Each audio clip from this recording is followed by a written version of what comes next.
여러분 안녕하십니까? 대법원이 대선을 불과 33일 앞두고 더불어민주당 이재명 대선 후보에 대한 무죄 판단을 뒤집었습니다.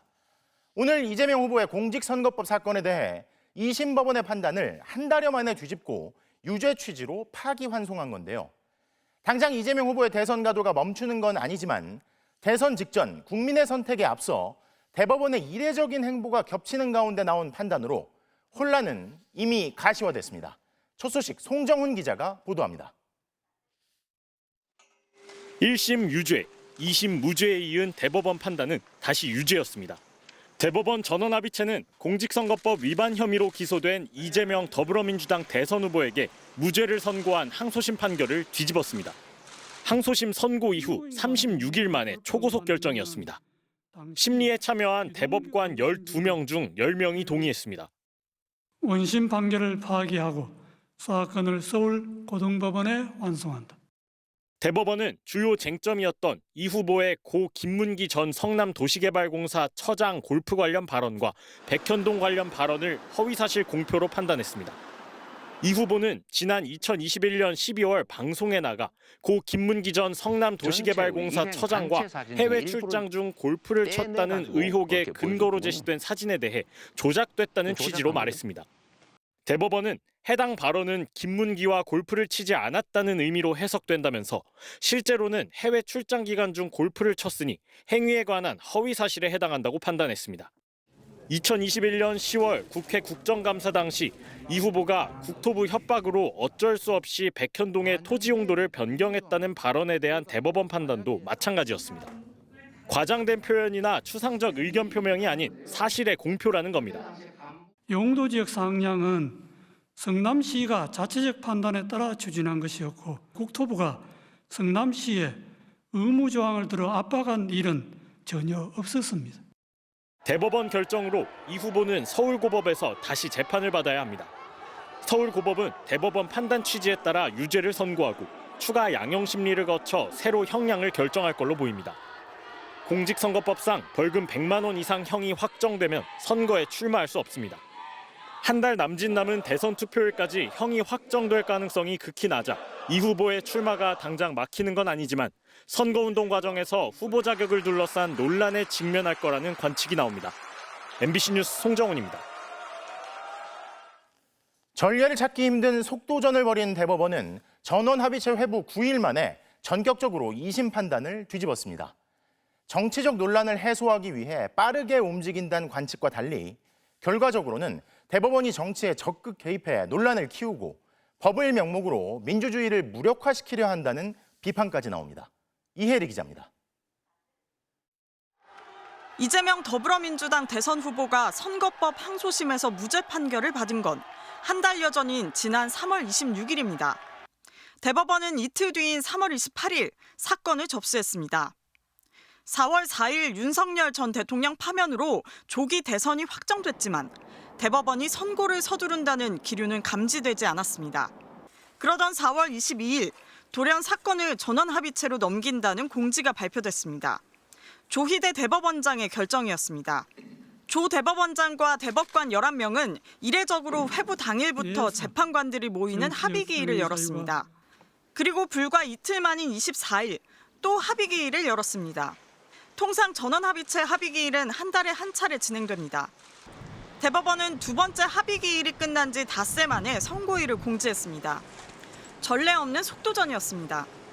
한 전직 대법관은 접수 한 달 만에 대법 선고가 나오는 건 처음 본다고 했습니다. 조희대 대법원장 취임 이후인 지난해 상반기 상고심 평균 처리 기간은 81.9일, 거의 석 달이었는데 절반도 안 되는 기간에 그것도 참여 가능한 대법관 전체가 논의하는 전원 합의체 선고가 나온 겁니다.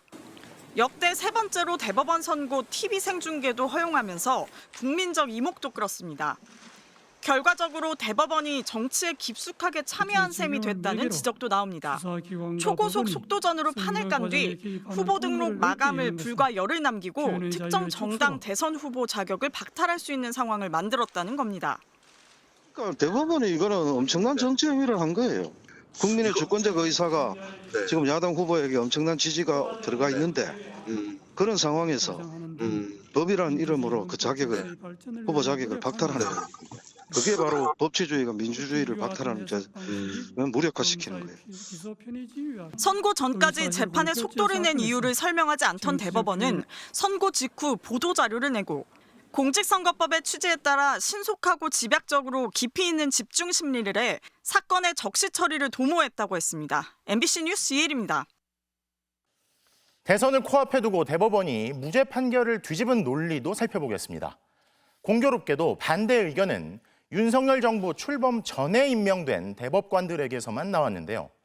민주주의 발전의 역사를 후퇴시키는 퇴행적 발상이 될 수 있다며 사법의 정치화를 우려했습니다. 유서영 기자입니다. 민주당 이재명 후보의 골프 발언과 관련해 앞서 2심 법원은 함께 골프를 쳤던 사진이 아니란 의미로 해석할 수 있고 원본 중 일부를 떼내어 보여줘 조작으로 볼 수 있다고 봤습니다. 여러 해석이 가능한 만큼 하나의 해석을 전제로 처벌해선 안 된다는 겁니다. 하지만 대법원은 다르게 봤습니다. 발언의 전체 맥락을 봐야 한다는 겁니다. 대법원은 골프 발언은 피고인이 김문기 씨와 함께 간 해외 출장 기간에 김문기 씨와 골프 치지 않았다는 의미로 해석된다고 했습니다. 원심 판단과 달리 여러 가지 의미로 해석되지 않는다는 겁니다. 대법원은 골프 발언과 백현동 발언 모두 2심 재판부가 이 후보자의 발언을 사후적으로 잘게 쪼개 의미를 재구성했기 때문에 법리를 오해한 잘못이 있다고 봤습니다. 대법원은 후보자의 어떤 표현이 허위사실 공표에 해당하는지 판단하는 기준도 제시했습니다. 후보자 개인이나 법원이 아닌 일반인의 관점에서 봐야 한다는 겁니다. 사용된 어휘의 통상적인 의미, 문구 연결 방법 등을 종합적으로 고려하여 그 표현이 선거인에게 주는 전체적인 인상을 기준으로 판단하여야 합니다. 대법원은 정치적 표현의 자유는 보장돼야 한다면서도 공직을 맡으려는 후보자의 경우 일반 국민이 의견이나 사상을 표명하는 것과 달라야 한다고도 지적했습니다. 하지만 이흥구 오경미 대법관은 골프 발언과 백현동 발언이 모두 다의적으로 해석될 수 있어 유죄로 단정할 수 없다는 반대 의견을 냈습니다.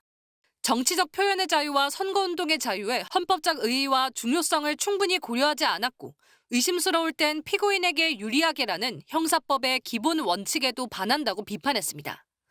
또 다양한 정치적 공방 중에서 검사가 문제 삼은 발언만 법의 심판대에 올려놓고 재판하는 일이 벌어질 수 있다며 이럴 경우 법원이 아무리 객관적이고 공정한 절차로 법에 충실하게 재판한들 국민으로부터 검사의 자의적 법 집행에 동조한다는 비판을 피하기 어렵다고 지적했습니다. MBC 뉴스 유서영입니다. 만약 대선 전까지 파기환송심 재판부가 벌금 100만 원 이상을 빠르게 선고하고 이를 대법원이 이번 경우처럼 속도전 치르듯 재빨리 확정하면 이재명 후보는 대선에 출마할 수 없게 됩니다. 하지만 이 대표가 형사소송법에 보장된 기한을 모두 보장받는다면 사실상 형 확정은 불가능해 보이는데요. 남은 절차는 무엇인지 윤상문 기자가 따져봤습니다. 일단 파기환송심이 대선 전에 선고를 마칠 수 있을지부터 불투명합니다. 변수가 많습니다. 대법원이 사건 기록을 서울고법에 보내면 파기환송심 사건 번호가 부여됩니다. 사건 번호가 나오면 새 재판부가 지정되는데 기존 항소심 재판부는 배제됩니다. 새롭게 배당된 재판부가 공판기일을 지정하면 본격적인 재판이 시작됩니다. 이 후보가 선거운동 등을 이유로 재판에 출석하지 않으면 재판부가 다시 기일을 잡습니다. 정당한 사유 없이 다시 불출석하면 재판부는 피고인 진술 없이도 재판을 진행하고 선고도 할 수 있습니다. 통상적으로 파기환송심은 서류 접수부터 판결까지 한 달 이상 걸리기 때문에 대선 전까지 파기환송심 선고가 나오기 어려울 거라는 관측이 많습니다. 파기환송심 재판부가 유죄를 선고하고 벌금 100만 원 이상 형량을 정하더라도 당장 이 후보가 대선 출마 자격을 잃지는 않습니다. 대법원에 재상고를 할 수 있기 때문입니다.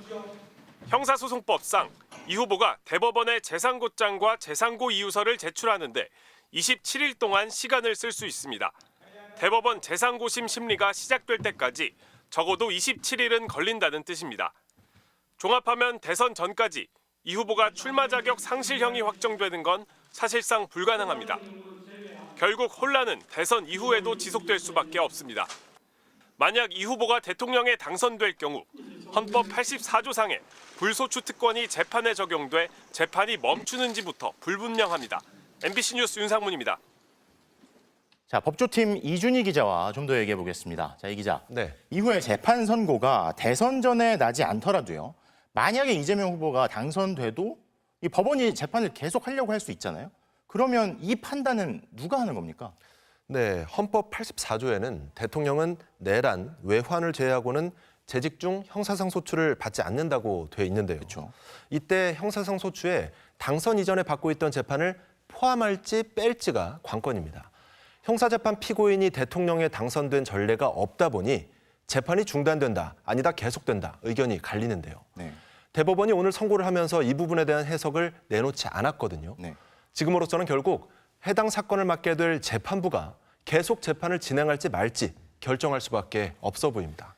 자, 심지어 내란 혐의로 기소된 대통령도 파면 전에는 대통령의 여러 특권을 누렸잖아요. 네. 그리고 전례가 없는 일이기도 하니까 만약에 이재명 후보가 당선이 되면 법원이 그런 움직임을 보일 경우에 다툴 방법이 또 있잖아요. 뭐 권한쟁의 심판 얘기도 나오고요. 네, 이 후보는 앞서 재판 중단이 다수설이다 이런 입장을 밝혔는데요. 네. 만약 대통령에 당선돼 재직 중 재판을 받게 되면 대통령으로서 권한을 침해받는다며 헌법재판소에 권한쟁의 심판을 청구할 가능성이 있습니다. 네. 이 경우 가처분 신청도 함께 낼 텐데요. 헌재가 인용하면 본안 판단 때까지 재판을 멈출 수 있고요. 본안에서도 이 후보 주장이 받아들여지면 퇴임까지 재판이 이뤄지지 않을 수도 있습니다. 네. 가처분이든 본안이든 받아들여지지 않으면 그때부터 다시 재판은 굴러가고 선고까지도 나올 수 있습니다. 하지만 이마저도 대선 전에 대법원이 확정 판결을 내버리면 다퉈볼 기회가 없는 건데 그렇죠. 자, 오늘 판결로 대선 전후 한동안 계속 논란이 이어질 것 같아요. 네, 지연된 정의는 정의가 아니다. 오늘 다수 의견 재판관들은 이런 보충 의견을 냈습니다. 특히 대선 후보가 피고인인 만큼 신속한 선고가 불가피했다는 건데요. 반면 대법관 2명의 반대 의견을 보면 우려를 표시한 대목도 있습니다. 전원 합의의 요체인 설득에는 시간이 필요하다. 대법관들 상호 간의 설득과 숙고에 성숙 기간을 거치지 않은 결론은 외관상의 공정성에 대한 시비도 문제지만 네. 결론에서도 당사자들과 국민을 납득시키는 데 실패할 수 있다. 이런 내용인데요. 당연히 사법부 결정은 존중을 해야 합니다. 네. 하지만 결과적으로 대법원 오늘 판단이 유력 대선 후보의 출마 자체에 큰 영향을 미치게 됐고 앞으로도 논란이 더 커질 것 같다는 점에서 유례없는 신속 선고를 두고 계속 뒷말이 나올 것 같습니다. 대법관들한테서도 설득과 숙고의 성숙 기간을 거치지 않은 결론은 공정성에 대한 시비가 문제가 될 수 있다. 이런 얘기가 나왔군요. 자, 이준희 기자 잘 들었습니다. 더불어민주당 이재명 대선 후보는 오늘 대법원 판단에 대해 직접적인 평가는 하지 않은 채 가장 중요한 것은 국민의 뜻이라며 국민만 믿고 당당하게 가겠다고 밝혔습니다.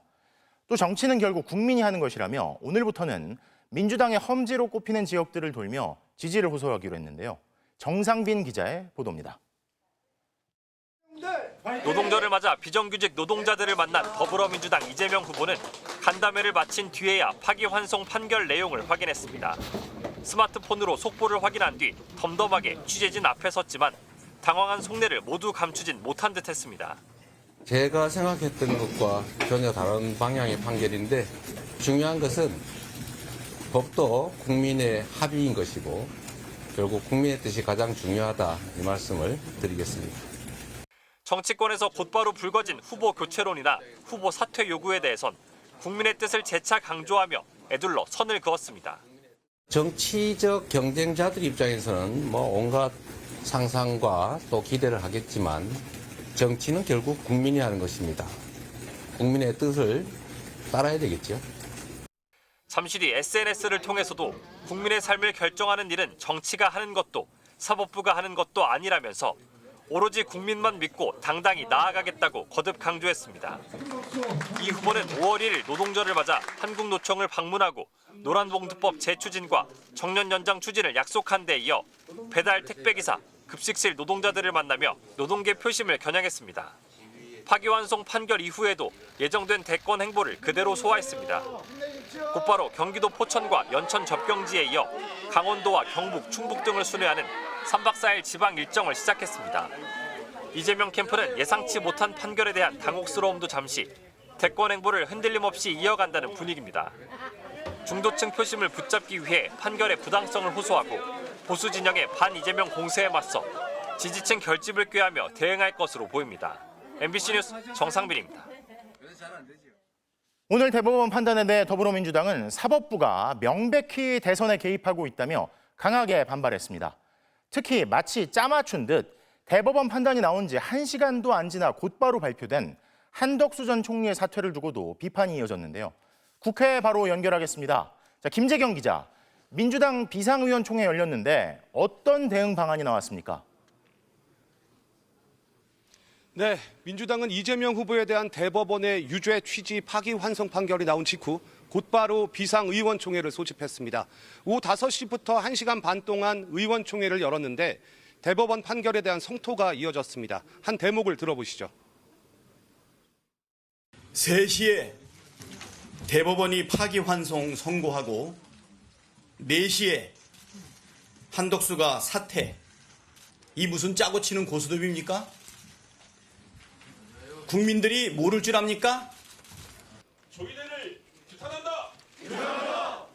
향후 대응 방안을 놓고선 단일 대우, 정면 돌파라는 표현을 내놓은 지도부가 현재 단체 행동과 시위, 입법 등 다양한 의견을 모으고 있고 필요시 오늘 밤 긴급 의총을 다시 열어 대응에 나설 수도 있는 것으로 확인됐습니다. 민주당은 사법부가 유력 대선 후보에게 올가미를 씌우면서 명백한 정치 개입에 나섰다고 강하게 반발하고 있습니다. 대법원이 판결을 지나치게 서둘렀고 마침 한덕수 전 총리가 사퇴 담화를 예고한 날 선고 일정이 겹쳤는데 이게 우연일 수 있겠느냐, 짜맞춘 각본 수준이라는 겁니다. 특히 사건이 배당되자마자 전원 합의체로 회부됐고 단 9일 만에 2번만 심리를 진행한 졸속 판결이라고도 지적했습니다. 6만 쪽이 넘는 재판 기록을 제대로 읽는 것조차 불가능하고 판결 내용도 검찰에 상고 이유서를 그대로 베낀 듯한 수준이라는 겁니다. 조국 혁신당도 국민의 선택을 코앞에 두고 대법원이 정치의 한복판에 뛰어들었다고 가세했습니다. 민주당은 후보 교체 가능성에 대해선 지금은 법원의 시간이 아닌 국민의 시간이라며 명확히 선을 그었습니다. 또 선거일인 6월 3일 이전에 유죄 판결이 확정될 가능성은 사실상 없다고 판단하고 있습니다. 다만 최고법원의 유죄 판단이 나온 만큼 중도 표심 등 대선 구도에 끼칠 영향이 어느 정도일지 면밀히 검토하면서 여론전 등 대응책 마련에 고심하는 분위기입니다. 지금까지 국회에서 MBC 뉴스 김재경입니다. 오늘 대법 판결이 나오자 국민의힘은 흥분을 감추지 못하고 있습니다. 그동안 무엇보다 이재명 후보 공격에 집중해온 국민의힘 경선 후보들도 일제히 또다시 이재명 후보에게 초점을 맞췄는데요. 고재민 기자입니다. 대법원이 이재명 더불어민주당 대선 후보의 공직선거법 위반 혐의 사건 상고심을 유죄 취지로 파기환송하자 국민의힘은 즉각 상식의 승리이자 법치의 복원이라며 흥분을 감추지 못했습니다. 아직 흥분이 좀 가라앉히지 않았습니다. 국민의힘 지도부는 진영 논리에 눈이 먼 2심 판결은 법을 정치 도구로 전락시킨 반법치적, 반헌법적 판결이었다며 대법원이 빨리 바로잡아 국민들이 늦게나마 사법정의가 살아있음을 확인했다고 밝혔습니다. 그러면서 이재명 더불어민주당 대선 후보의 후보직 사퇴를 촉구했습니다. 법 위반 행위에 대해서 책임을 지고 재판 지연으로 국민을 우롱한 데 대한 책임을 지고 후보직에서 즉시 사퇴하기 바랍니다. 나아가 대통령 후보를 계속 고집하는 것 자체가 국민에 대한 모욕이라며 민주당을 압박했습니다. 민주당은 책임 있는 정당이라면 조속히 후보를 교체해야 합니다.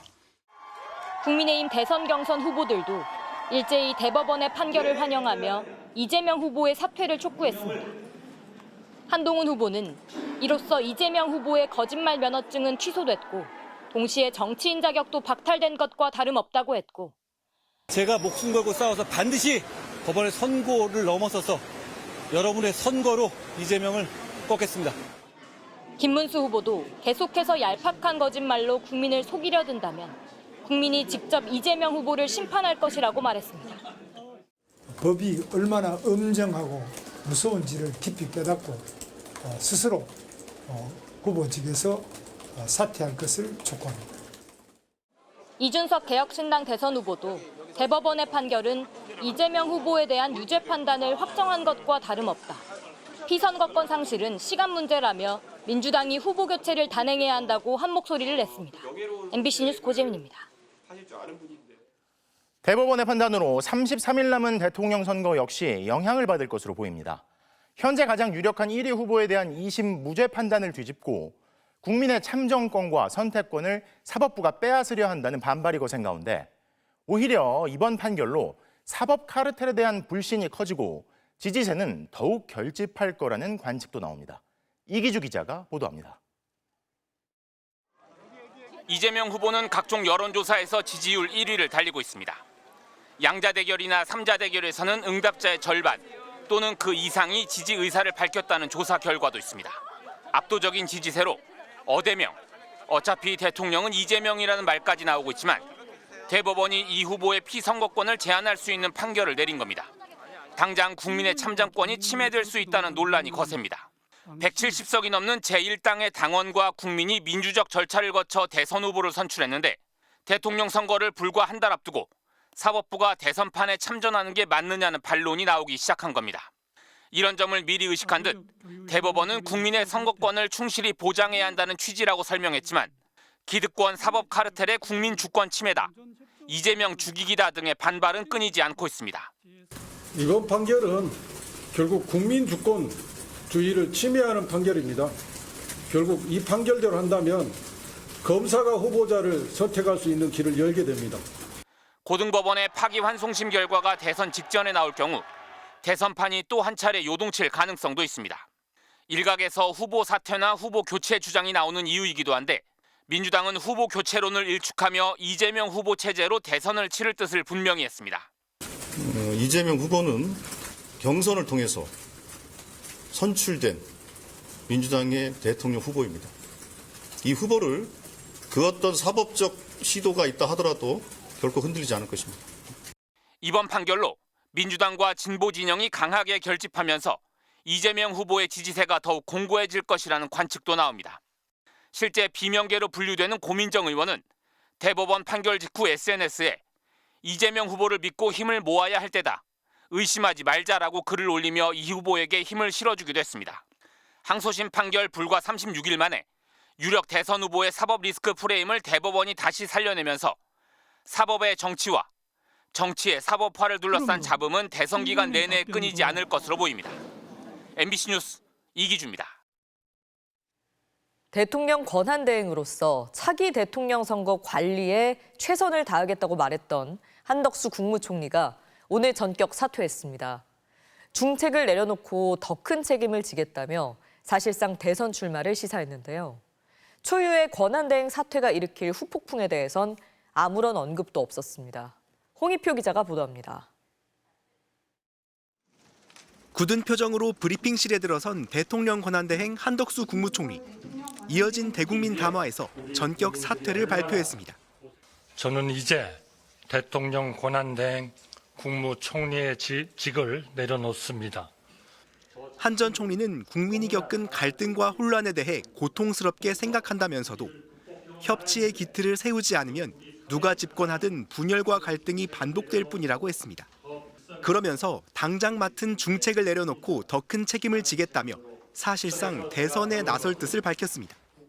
제가 할 수 있는 일, 제가 해야 하는 일을 하고자 저의 직을 내려놓기로 최종 결정하였습니다.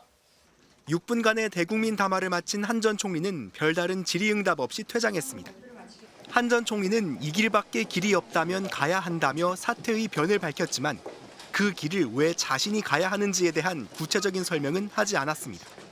우리 사회가 진영의 수렁에 빠져 있다고 평가했지만 역대 최장수 총리로서 이를 극복해내지 못한 데 대한 유감 표명도 없었습니다.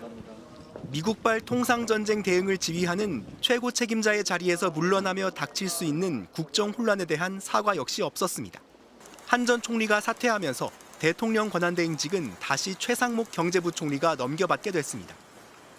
일단 한 전 총리는 무소속으로 대선 출마를 공식 선언할 전망인데 호남계인 이정현 전 새누리당 대표 등 정치권 안팎의 지원이 이루어질 것으로 보입니다. 국회의 비상계엄 해제 의결에 참여했던 국민의힘 박정하 의원은 계엄 선포를 쳐다보기만 했던 총리가 대선에 출마하려고 다 내팽개쳤다는 쓴소리를 남겼습니다. MBC 뉴스 송희표입니다. 한덕수 총리의 사퇴에 민주당은 사리사욕을 위해 더 큰 권력을 탐하겠다는 선언이라고 비난했고, 조국혁신당은 출마 선언과 동시에 한 전 총리를 공직선거법 위반 혐의로 고발하겠다고 예고했습니다. 국민의힘은 한 전 총리를 지지하고 나섰는데 촉박한 단일화 시안에 셈법은 복잡해졌습니다. 지윤수 기자입니다. 대통령 권한대행이던 한덕수 전 국무총리가 사퇴와 동시에 사실상 대선 출마를 공식화하자 더불어민주당은 사리사욕을 위해 더 큰 권력을 탐하겠다는 선언이라며 내란 부역과 대선 간보기 과정에서 벌인 온갖 불법에 대한 책임부터 지라고 거세게 비판했습니다.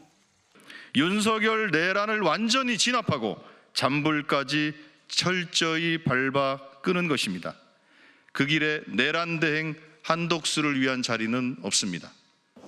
조국혁신당은 출마는 꿈도 꾸지 말라며 출마를 선언하면 공직선거법 위반으로 고발하겠다고 경고했습니다. 앞서 총리실은 한 전 총리가 시장 서민식당에 사비로 식자재를 기부했다고 홍보했는데 공직선거법은 출마 예정자의 기부를 금지하고 있습니다. 본인의 대선 출마를 위해 내란 대행 자리마저 내던지겠다고 합니다. 노욕입니다. 반면 한 전 총리와의 후보 단일화를 기대해온 국민의힘은 한 전 총리의 결정을 지지했습니다. 더 큰 책임을 감당하기 위해서 그런 행동을 하셨다고 저는 해석을 합니다. 다만 주어진 시간이 많지는 않습니다. 국민의힘 후보가 확정되는 3일부터 대선 후보 등록 마감 시한인 11일까지 일주일 남짓 동안 단일화를 마쳐야 합니다. 국민의힘 관계자는 홍보물 인쇄 등 실무적인 선거 준비를 고려하면 6일까지 단일화하는 게 좋다고 밝혔습니다. 단일화 방식은 국민 여론조사가 유력합니다. 한 전 총리가 당 소속이 아닌 무소속이어서 당원 투표를 반영하기 어렵기 때문입니다. 가장 큰 변수는 최종 후보의 입장입니다. 넘겨주실 생각이 없는 게 맞으신지. 넘겨주기 위해서 제가 이렇게 밤늦게까지 토론하겠습니까?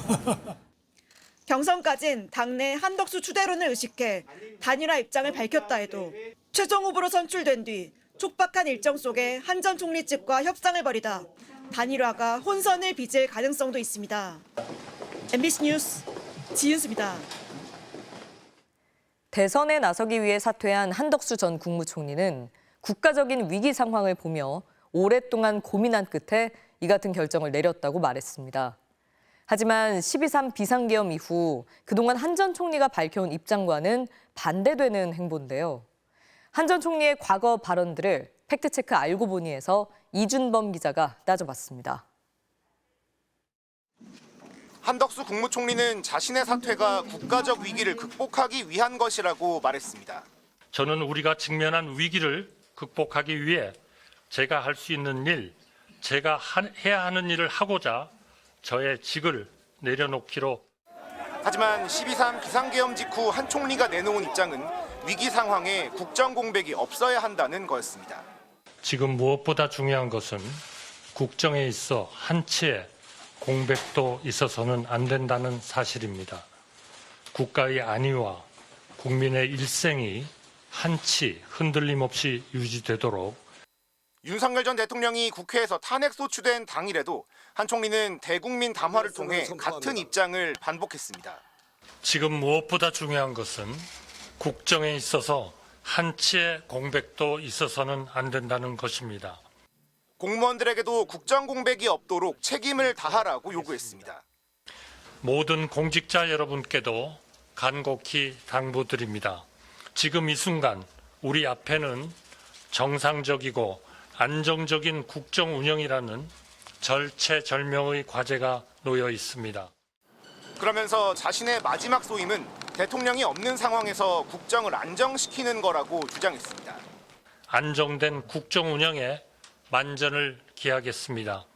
그것이 제 긴 공직 생활의 마지막 소임이자 가장 중대한 임무라고 믿고 있습니다. 국회가 선출한 헌법재판관 3명의 임명을 거부할 때 내세운 것도 자신은 국정 안정에 최선을 다할 뿐 어떤 개인적 욕심도 없다는 거였습니다. 국가의 미래를 위해 판단할 뿐 개인의 거취나 영욕은 하등 중요하지 않다고 진심으로 생각하고 있습니다. 윤 전 대통령이 파면된 날에는 권한대행으로서 차기 대선 관리에 최선을 다하겠다고 말했습니다. 주권자인 국민 여러분의 뜻을 받들어 헌법과 법률에 따라 다음 정부가 차질 없이 출범할 수 있도록 차기 대통령 선거 관리에 최선을 다하겠습니다. 하지만 자신의 말을 정면으로 뒤집고 스스로 대권주자로 뛰겠다며 사임한 오늘. 담화문에는 입장 번복에 대한 어떤 설명도 없었고 질의응답도 받지 않았습니다. 알고 보니 이준범입니다. 대통령 윤석열을 파면한다.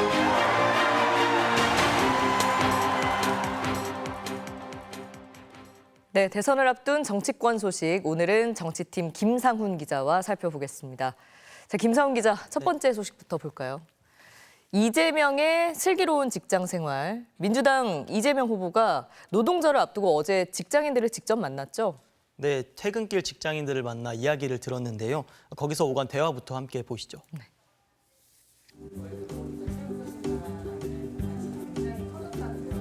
아이랑 이제 우리나라 지방 도시를 하나 정해서 한 달 동안 한 달 살기를.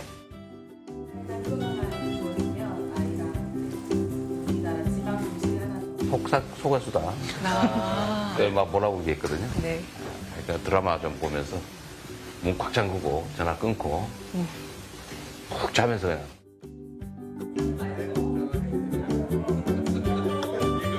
매우 만족한다로. 네. 혹시 사장님이 보고 계실 수도 있고. 그렇지. 그저 그렇다. 그저 그렇다. 라고 해야 될 것 같아요. 안 하면 되지 왜 하냐 이런 사람이 있을 수 있기 때문에. 네, 이 후보는 오늘도 택배 기사를 만나면서 노동절 행보를 이어갔습니다. 주요 공약으로는 4.5일제 도입도 발표를 했는데 국민의힘에서는 임금을 그대로 유지한 채 근로시간만 줄이는 건 포퓰리즘이라고 견제를 했습니다. 네. 자, 그러면 다음 소식도 바로 보겠습니다.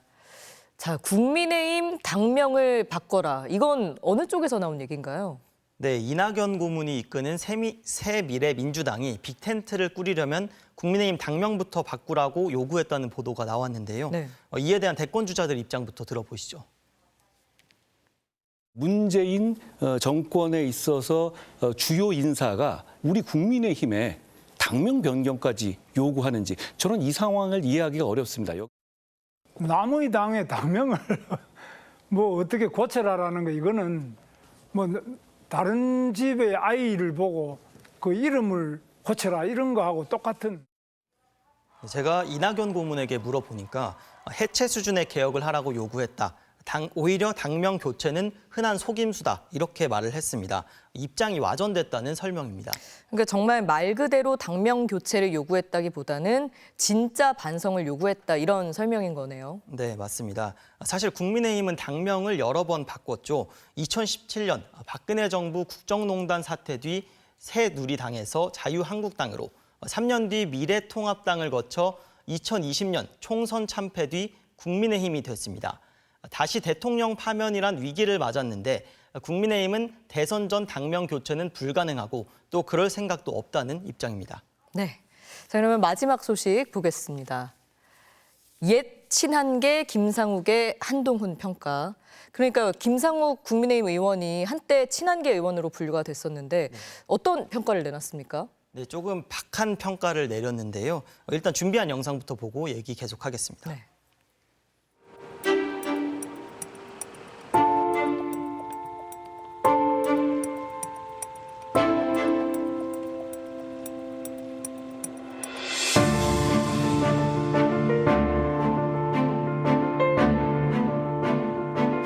지금은 사실 저와 같이 정치하고 있지는 않는데요. 후보의 자격이 있는 사람이 한동훈밖에 없다고 봐요. 계엄 해제에 나섰고 탄핵 찬성에 적극적 입장을 표명했던 것이 최소한의 자격 요건입니다. 하지만 그것 때문에 표파리를 해서는 안 돼요. 충분한 자격은 아니에요. 네, 표파리 같은 날선 말까지 나왔습니다. 국민의힘에서 탈당 압박을 받아온 김 의원은 당내 친한계와도 지금은 사이가 틀어진 상태잖아요. 탄핵 때 뜻을 함께했던 한동훈, 김상욱 두 사람 묘하게 사이가 멀어진 모습입니다. 네, 여기까지 듣겠습니다. 김상훈 기자 잘 들었습니다.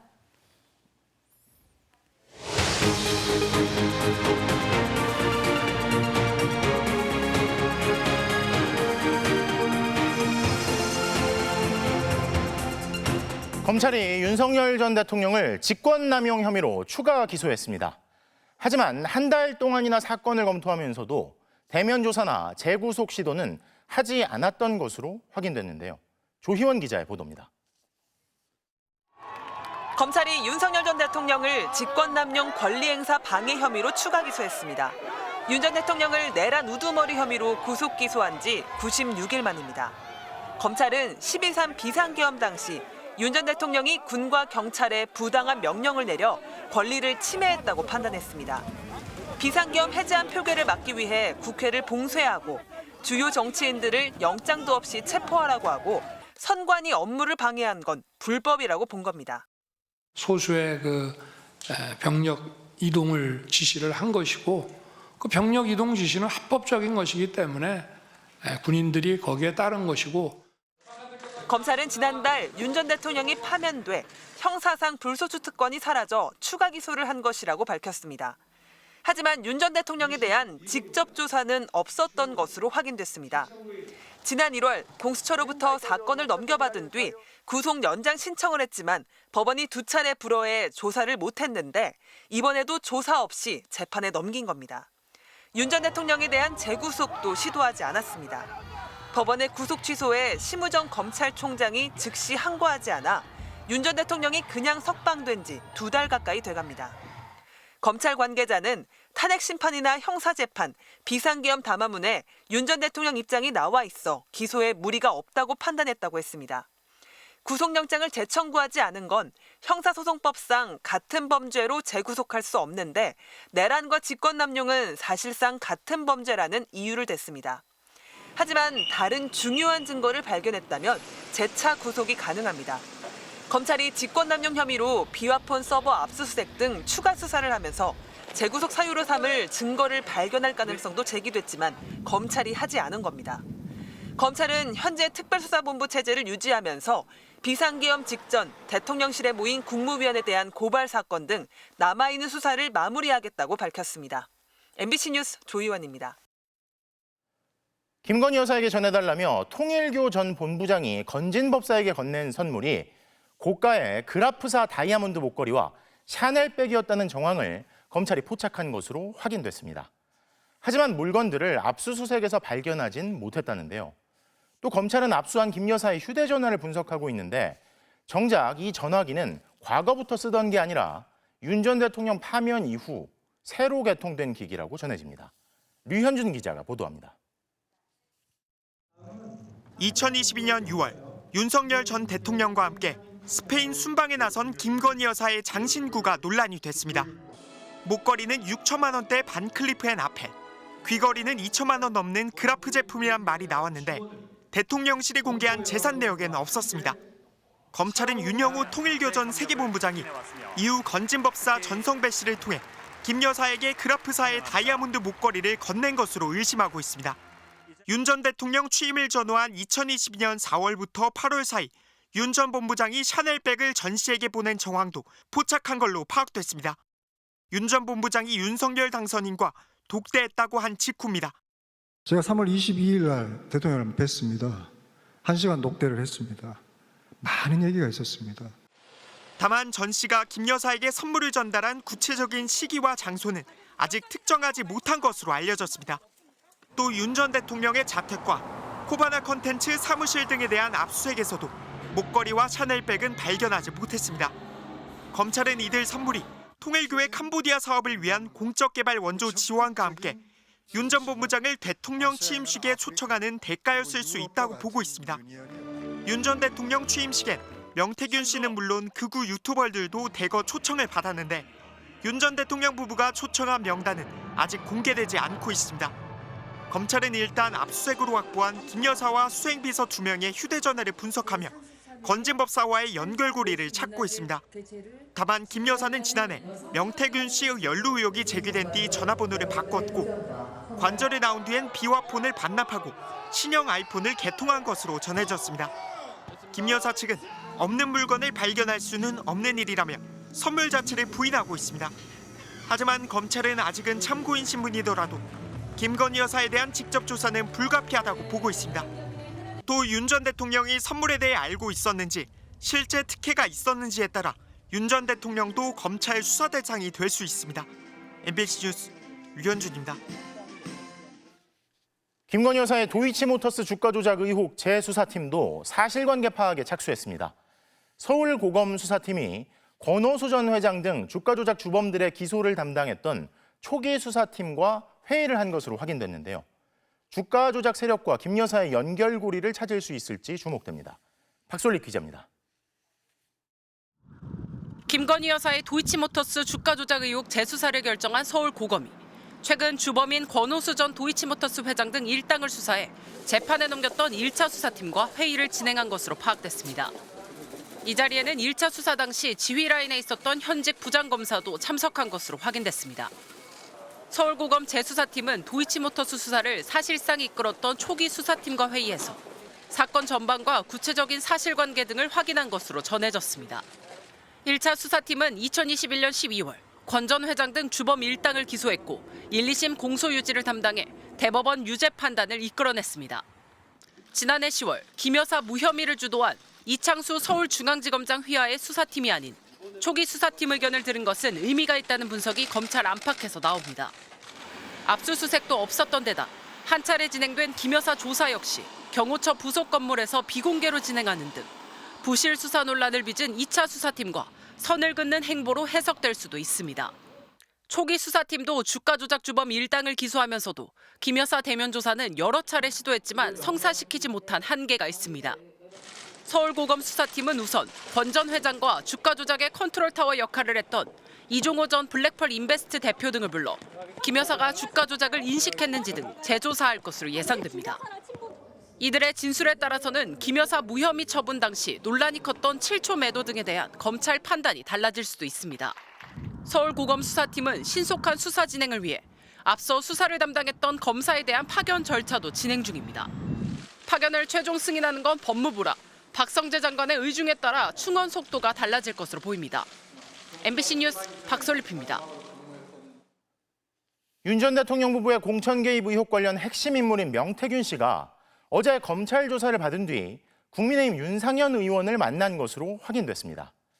윤 의원 역시 윤 전 대통령과 명시 통화에서 상현이라고 불리는 공천 개입 의혹 관련 핵심 인물인데요. 수사가 진행 중인 상황에서 의혹의 핵심 인물 두 사람이 만나고 있는 겁니다. 구민지 기자입니다. 어젯밤 11시쯤 검찰 조사를 받고 나온 명태균 씨. 윤석열 전 대통령 부부 관련 내용이 있었냐고 묻자 이렇게 답했습니다. 그거는 벌써 그 전에 다 진술했는데 그러면 이제 그쪽 부분에 대해서 조사가 끝나고 다시 또 맞춰보지 않겠습니까?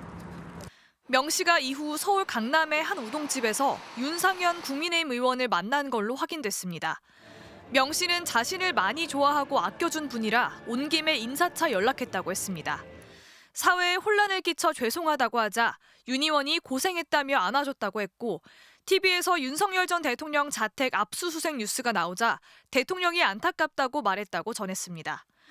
명 씨는 무릎 때문에 술을 못 먹지만 윤 의원이 권해 소주 3잔 정도 마셨다면서 20-30분 정도 동석했다고 했습니다. 두 사람은 윤 전 대통령 부부 공천 개입 의혹 핵심 인물입니다. 지난 2022년 윤 전 대통령과 명태균 씨 통화 녹음에 당시 공관위원장이었던 윤상현 의원 이름이 나옵니다. 상현이한테 내가 한 번 더 얘기를 할게. 걔가 공관위원장이니까. 명 씨는 윤 의원과 수사 관련 얘기는 하지 않았다고 했습니다. 하지만 보석 상태인 명 씨가 사건 관계인을 만난 걸 두고 부적절하다는 지적이 나옵니다. 보석 조건에는 증거인멸 금지 의무 등이 들어가 있습니다. 수사가 진행 중이고 그 핵심 인물인 명태균 씨와 윤상현 의원의 만남은 진술 맞추기와 회유, 증거인멸의 자리라고 충분히 의심할 만합니다. 명 씨가 자리를 뜬 직후 김성훈 전 경호처 차장이 식당으로 들어와 윤 의원과 마주친 걸로 확인됐습니다. 김 전 차장은 윤석열 전 대통령의 체포영장 집행을 방해한 혐의 등으로 입건된 피의자입니다. 윤 의원은 명 씨는 그쪽에서 보자고 해서 만난 것이고 부적절한 게 없었다고 했습니다. 또 김 전 차장에게는 오라고 연락한 적이 없다며 인사한 것 외에 대화를 나누지 않았다고 했습니다. MBC 뉴스 구민지입니다. 이번 내란 사태의 혼돈이 아직도 거치지 않는 배경에는 언론의 책임 역시 크다는 지적이 많습니다. 거짓과 혐오를 검증과 비판 없이 전파하고 중립이란 명분을 앞세워 상식과 궤변까지도 그대로 전하는 기계적 보도 관행 등이 문제라는 건데요. 민주사회에서 언론은 왜 존재하는지, 국가적 위기 앞에선 어떻게 기능해야 하는지 윤수환, 이용주 두 기자가 실태를 분석하고 해법을 찾아봤습니다. 웃는 얼굴로 손을 흔들며 구치소를 나서는 내란 우두머리 피고인 신분의 현직 대통령. 상식을 가진 시민들은 눈을 의심했지만 언론들은 놀라우리만치 차분했습니다. 윤 대통령은 오늘 오후 6시 20분쯤 관저에 도착한 후 반려견들을 안아주고 김치찌개로 저녁 식사를 하며 파면 일주일 뒤에야 관저를 비울 때도 거의 모든 방송이 생중계에 나섰습니다. 그가 자택에 들어가면서 했다는 말. 대통령 5년 하나 3년 하나 다 이기고 돌아왔다. 이번엔 귀를 의심할 수준의 궤변이었는데도 그 모습이 예수님 같았다는 극우 인사의 낯뜨거운 아첨까지 그대로 기사화됐습니다. 쫓겨난 대통령, 그래서 황망했어야 할 퇴장이 임기를 성공리에 마친 영예로운 퇴임으로 둔갑했지만 언론은 모르는 척했습니다. 거리에서 지지자들과 직접 인사를 나눴고 차 안에서도 손을 흔들었습니다. 윤 전 대통령은 나라와 국민을 위해 새로운 길을 찾겠다는 메시지도 냈습니다. 정밀한 검증은커녕 최소한의 가치 판단마저 실종된 보도가 자극적인 제목과 함께 지면을 장식하고 전파에 실렸습니다. 그 사이 선동과 혐오, 거짓말까지 어엿한 의견으로 대접받았습니다. 계엄을 계몽이라 했던 망언은 단순한 화제거리로 취급됐고 내란 세력끼리 주고받았다는 말까지 무비판적으로 특종 경쟁의 대상이 됐습니다. 윤석열 대통령 최근 변호인단에 이 탄핵 공작에 맞서 국민이 승리할 것이라며 함께 싸우겠다는 메시지를 전한 것으로 확인됐습니다.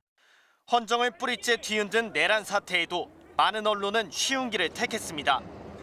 상식과 궤변을 동등하게 다뤄주는 형식적 균형으로 판단을 회피하면서 위헌과 불법이 명백했던 계엄을 논쟁적 사안으로 왜곡했습니다. 탄핵 심판의 기준이 헌법재판관들의 정치 성향에 좌우될 것처럼 호도했고 또 고성이 오가면서 옥신각신하다가 결국은 또다시 3명의 보수 재판관들이 막연한 추측을 그럴싸한 전망으로 포장하기도 했습니다. 즉 인용 5명 대 기각 또는 각하 3명으로 의견이 갈라져 있는 상황 때문일 가능성이 있습니다. 민주언론 시민연합의 분석에 따르면 탄핵 심판 관련 기사 8,100여 건 중 양측의 주장만 나열한 이른바 다운표 기사가 30%가 넘는 2,500여 건이나 됐습니다. MBC 뉴스 윤수환입니다. 미세먼지 농도 숫자 1에 방송통신심의위원회의 중징계가 내려졌습니다. 선거를 앞두고 특정 정당의 기호와 상징색을 사용해 공정성을 위반했다는 겁니다. 검찰이 파악한 대통령 부인의 주가 조작 수익을 언급하거나 명품 가방 수수 사실을 풍자해도 줄줄이 징계가 떨어졌습니다. 정부 여당의 불리한 주장을 일방적으로 전달했다는 이유입니다. 윤석열 정부 들어 효력이 정지된 법정 제재 30건 가운데 이른바 공정성 조항이 적용된 사례가 80%에 달합니다. 공정, 형평, 객관 같은 자의적 기준이 언론을 길들이는 수단으로 악용되고 있습니다. 정확하고 공정한 정보를 바탕으로 국민의 선택을 도와야 할 것입니다. 잘했어요.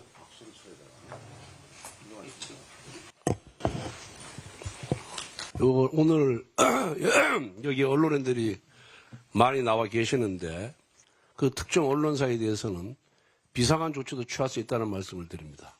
공정 보도하고 균형적인 보도를 해주시기 바랍니다. 공정과 중립, 이른바 불편부당은 언론의 금과 옥조로 인식됩니다. 그러나 이 같은 가치는 감시와 비판을 통한 옳고 그름의 판단이 전제돼야 한다는 게 언론학계의 보편적 인식입니다. 기계적 중립이 강요되는 풍토에선 검증을 위한 취재가 부실해지고 무책임한 따옴표 저널리즘만 남는 악순환이 불가피하기 때문입니다.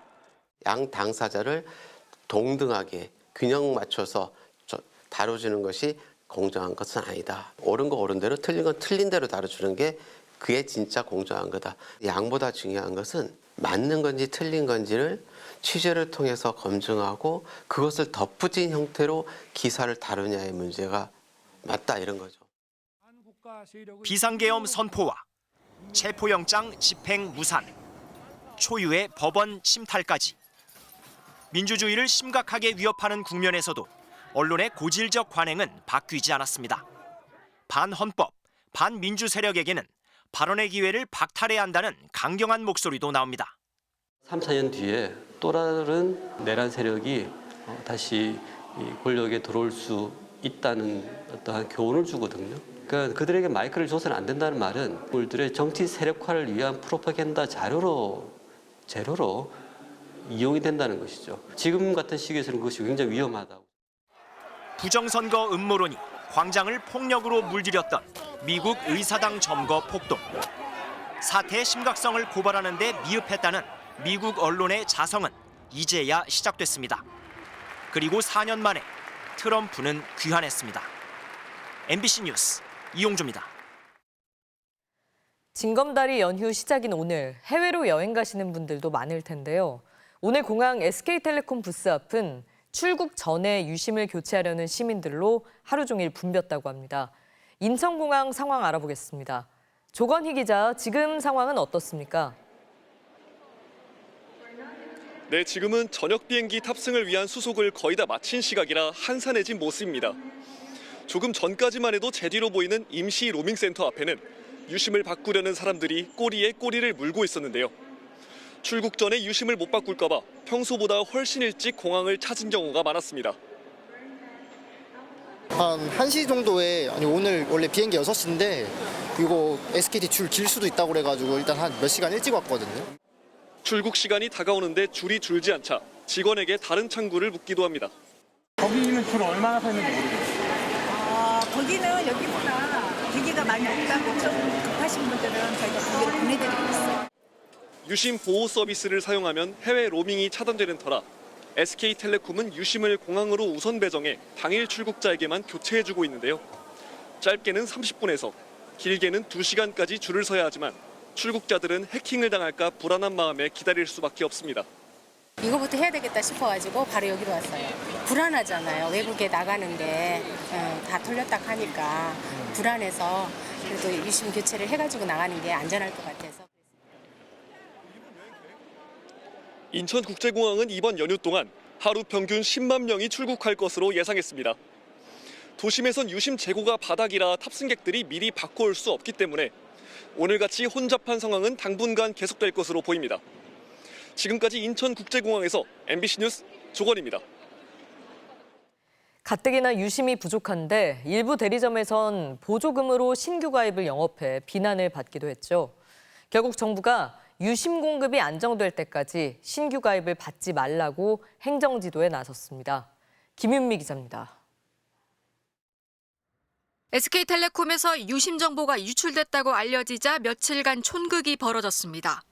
거리에선 유심을 교체하려는 SK텔레콤 이용자들의 오픈런이 이어졌고 한편에선 이 틈을 타 신규 이용자를 모으려는 영업이 은밀하게 이루어졌습니다. 이 와중에 SKT가 신규 고객 확보 프로모션에 들어갔다고 나왔어요. 근데 이거 알고 계셨나요? 신문지상으로는 알고 있습니다만 지금 내부 보고는 화가 못 난 받았습니다. 고객 소비자들의 불만이 폭주하자 과학기술정보통신부가 SK텔레콤의 신규 이용자 모집 전면 중단을 촉구했습니다. 유심 공급이 안정될 때까지 유심 확보와 기존 이용자 교체에 집중하라는 취지입니다. 정부 권고를 따를 수 있지만 문제는 SK텔레콤만 취급하는 대리점입니다. 해킹 사태로 화가 난 이용자들을 달래는 건 대리점 목. 빨리빨리 해결을 해드리려고 했는데 때려치기 한다는 식으로 싸움이 나셔가지고 결국에 경찰까지 불러서 해산을. 그러면서 유심을 교체해주거나 유심 보호 서비스 등록을 해주고 본사에서 받는 수수료는 건당 1,000원입니다. 하루에 1, 200건을 처리해도 수입은 10에서 20만 원입니다. 임대료와 인건비는 나가는데 휴대폰을 못 팔아 폐업하는 대리점이 생겼고 애꿎은 손님은 헛걸음을 했습니다. 예약을 먼저 하라고 해서 순서대로 했고요. 어제 갔더니 그 매장에 폐업 공지가 붙어 있는 거예요. 이게 무슨 일이지? 정부의 강력한 권고에 SK텔레콤은 실행 방안을 검토 중이라며 내일 기자회견을 열어 입장을 밝히겠다고 했습니다. 번호 이동 위약금을 면제해주는 문제와 함께 유심 교체 업무를 실제로 담당하는 대리점들의 피해 해결 방안도 앞으로 쟁점이 될 전망입니다. MBC 뉴스 김윤입니다. 오늘은 노동자들의 권익 향상을 위해 제정된 세계 노동절인데요. 소속된 노동자처럼 일하면서도 회사로부터 보호조차 제대로 받지 못하는 노동자들도 있습니다. 정수기 점검원, 요양보호사 등 고객의 집에 직접 가서 일하는 가구 방문 노동자들인데요. 폐쇄적인 공간에 혼자 방문하면서 폭언은 물론 성희롱이나 추행에 무방비로 노출되고 있습니다. 고병찬 기자가 취재했습니다. 지난해 9월 60대 이모 씨는 평소처럼 아파트 한 세대를 방문해 코웨이 정수기 점검일을 했습니다. 그런데 혼자 있던 20대 남성이 갑자기 이 씨를 뒤에서 껴안고 바지를 벗기려 했습니다. 내가 베란다로 그 남자를 두 번이나 끌고 가서 소리쳐도 아무도 알아듣지도 못하고 내가 소리치면 입 틀어막고. 10여 분 몸싸움 끝에 간신히 도망쳐 나왔습니다. 도망가야 된다는 생각만 했고 제 휴대폰도 못 들고 나왔어요. 맨발로 그냥 튀어나왔어요. 그냥. 남자한테 성추행 당할 뻔했다는 식으로 하면 막 허겁지겁 하고 내려온 것 같아요. 가해 고객은 사건 이후 오히려 점검이 다 안 됐다며 콜센터에 민원까지 제기했습니다. 다시 얘기 꺼내니까 지금도 막 엄청 가슴이 떨리고 지금 많이 불안한데 회사에서는 모든 거 네 책임이라는 식으로 다 저한테만 떠넘기니까 제가 잘못한 거 아니잖아요. 112 신고로 가해 남성은 체포돼 기소됐지만 이 씨는 후유증으로 3주 가까이 쉴 수밖에 없었고 급여는 그만큼 줄었습니다. 코웨이 측은 이에 대해 이 씨에게 업무 중단 조치를 취하고 회복과 심리치료를 안내했으며 치료비도 지원했다고 해명했습니다. 이 씨처럼 사적인 공간에서 일하는 이른바 가구 방문 노동자들은 141만 명이 넘는 것으로 추정되는데 이 가운데 5명 중 1명은 고객으로부터 성희롱을 당한 경험이 있는 걸로 조사됐습니다. 어르신은 모욕을 시키고 하면은 속옷이 뭐 색깔이 뭐니 그러면서 다 비치네 많이 기분 나쁘고 이제 정말 이렇게 해야 돼 말해야 돼. 가구 방문 노동자는 회사에 소속된 노동자처럼 일하면서도 개인 사업자로 분류되는 이른바 특수 형태의 근로노동자가 많습니다. 업무 중 피해에 대해 사업주에게 보호 의무를 부과하고 처벌 조치를 도입하는 등 제도 개선이 필요하다는 지적이 나옵니다. 산업안전보건법상에 고객응대 근로자에 대한 보호 조치를 사업주가 취하도록 되어 있어요. 문제는 사실은 이제 처벌 조항이 없는 내용들이 그런 문제가 한편에 있고. 가구 방문 노동자들은 문제 고객 등을 대상으로 2인 1조 근무제 도입이 필요하다고 촉구했습니다. MBC 뉴스 고병찬입니다. 이례적으로 공개된 미국 백악관 강요회의에서 트럼프 대통령에 대한 칭송만 이어져 낯뜨겁다는 말까지 나왔습니다. 트럼프 대통령은 이 자리에서 돌연 삼성이 미국에 대규모 시설을 건설할 거라고 언급하기도 했는데요. 워싱턴 김재용 특파원이 보도합니다. 1분기 미국의 국내 총생산이 3년 만에 역성장했다는 충격적인 소식으로 시작한 백악관 강요회의. 취임 100일 업무 성과를 설명하는 회의는 찬사의 경연장 같았습니다. 국방장관은 군 입대자가 몰려든다며 대통령을 칭송합니다. Men and women of America want to join the United States military led by President Donald Trump. 부통령은 한술 더 뜹니다. 자리만 차지하던 전임 대통령들과는 달리 트럼프는 행동하는 대통령이라고 말합니다. Office and you see these portraits of presidents past, and let's be honest, most of them have been placeholders. They've been. 칭찬 릴레이는 무려 2시간 가까이 이어졌습니다. Is that this time you're not just courageous, you're actually fearless. Your first 100 days has far exceeded that of any other presidency in this country, ever, ever. 누구도 지난 100일 동안 폭락한 주식시장과 관세 정책으로 위축된 경제에 대해서 언급하지 않았습니다. 그리고 흐뭇한 표정의 대통령은 관세 정책의 성과를 자랑하다 난데없이 삼성이 미국에 대규모 시설을 건설할 것이라고 주장했습니다. Is now because of the tariffs, they're going to build massive facilities in the United States. 하지만 사실과 거리가 먼 얘기입니다. 삼성 고위 관계자들은 그런 계획이 전혀 없다고 부인했고 공개적으로 반박하면 공격을 받을 것 같아 침묵할 수밖에 없다고 답답해했습니다. 트럼프는 이어진 다른 행사에선 한국, 일본 등과 무역 합의에 도달할 가능성이 있다고도 주장했습니다. 마치 곧 타결될 것처럼 말했지만 실은 전례 없는 관세 정책으로 자초한 불안과 불만을 기대 심리로 바꾸려는 전략이라는 게 대다수 언론과 전문가들의 평가입니다. 워싱턴에서 MBC 뉴스 김재용입니다.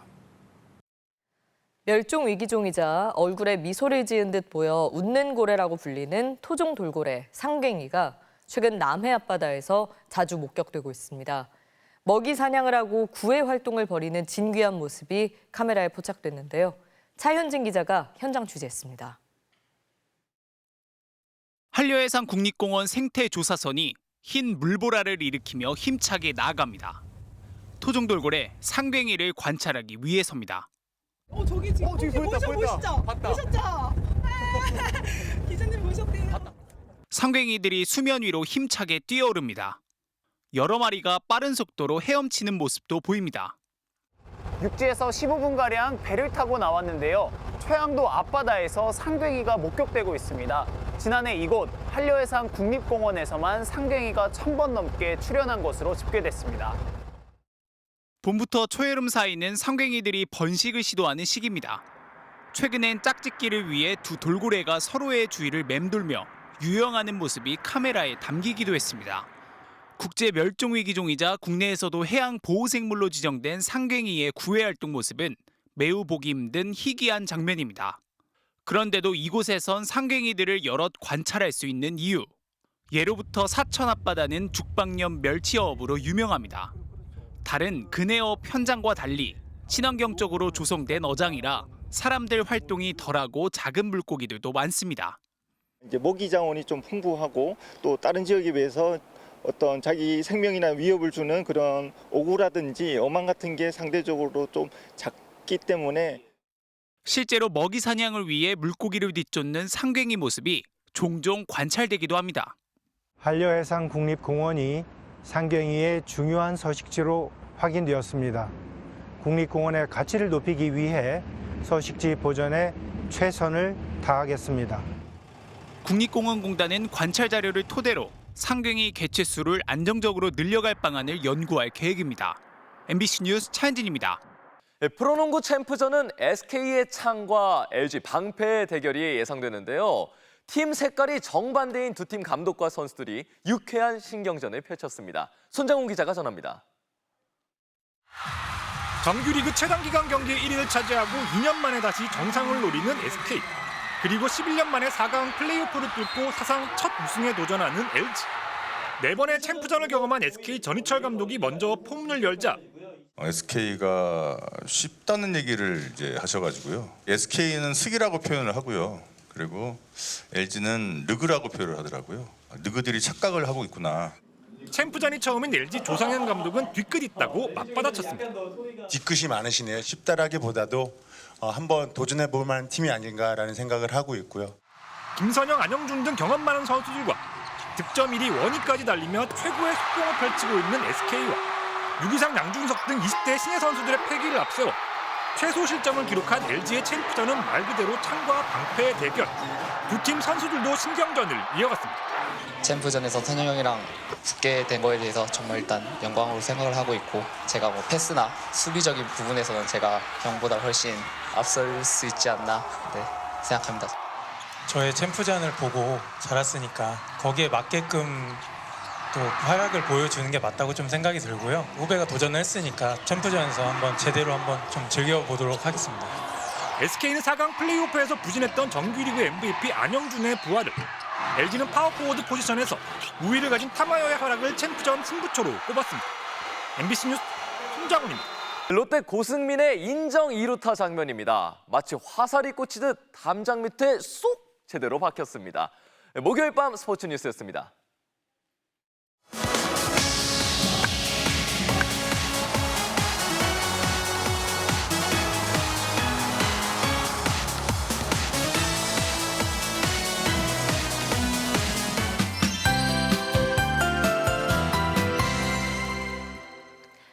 올해 첫날부터 요란한 비가 내렸습니다. 오늘 하루 동안 제주 서귀포에는 70mm가 넘는 많은 비가 내렸고요. 경남 산청에는 44, 서울 도봉구엔 24.5mm가량의 강우량을 기록했는데요. 대기의 건조함이 극심한 영동 지방은 상대적으로 적은 양의 비가 내리면서 건조특보가 유지 중입니다. 앞으로 영남 지방에 10에서 40mm, 경기 동부 등 그 밖의 지방에 5에서 10mm가량의 비가 조금 더 내리겠고요. 비는 밤이면 대부분 그치겠습니다. 주말인 모레는 전국에 또 비가 내리겠습니다. 이번 비와 비교했을 때 강도는 약하겠고 양도 많지 않을 것으로 보입니다. 남부지방에 5에서 20mm, 중부지방에 5에서 10mm가량이 예상됩니다. 오늘 밤부터 내일 아침 사이 서쪽 지방은 짙은 안개가 끼겠고요. 내일 동해안을 중심으로는 바람이 매우 강하게 불겠습니다. 내일 아침 기온은 서울이 9도로 오늘보다 7도가량 낮아져 쌀쌀하겠고요. 한낮 기온은 서울이 20도 등으로 대부분 20도 안팎을 보이겠습니다. 대체 공휴일인 다음 주 화요일에는 영동과 경북을 제외한 전국에 또 비 소식 들어 있습니다. 날씨였습니다. 이제는 사법 리스크라는 말에 다른 의미도 포함되는 것 같습니다. 사법이 민주공화국의 리스크로 작용하는 것. 그게 지금 이 시대에 진짜 리스크라고 느끼는 이들이 많기 때문입니다. 우리가 법치를 지키려는 이유는 시민들의 뜻이 모여 만들어진 법의 지배를 받기 위해서지 일부 법조인들의 지배를 받기 위해서가 아닙니다. 목요일 뉴스데스크 마칩니다. 시청해주신 여러분 고맙습니다.